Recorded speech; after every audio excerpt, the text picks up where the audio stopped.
Pelaku pembunuhan di Makassar 3 kali menikah, istri kedua juga dikabarkan hilang.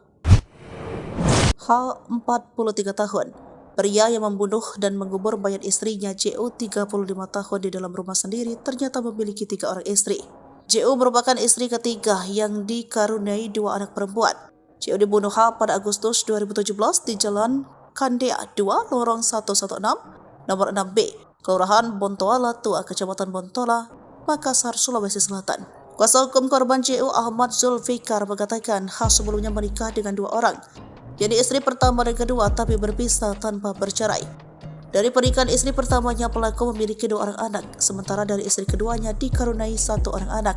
Zulfikar mengatakan berdasarkan informasi dari pihak keluarga korban bahwa sempat ada keluarga dari mantan istri kedua pelaku mencari keberadaan kerabatnya itu. Namun jawaban yang disampaikan pelaku juga sama, bahwa istri keduanya itu kabur bersama laki-laki lain, sehingga ia menduga istri kedua pelaku juga mengalami hal yang sama dengan kliennya.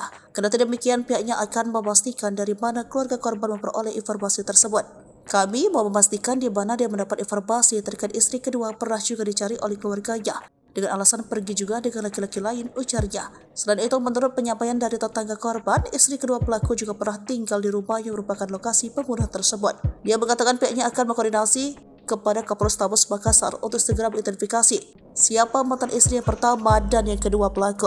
Sementara, Joni selaku teman kecil pelaku juga mengungkapkan istri pertama dan kedua pernah tinggal di Kandea 2, lokasi pembunuhan istri ketiga pelaku. Pelaku lanjut Joni bekerjaannya sehari-hari tidak jelas, bukan hanya serabutan. Pasabung ayam, biasa juga jual beli merpati. Ikan hias, usaha begitu musiman tugasnya.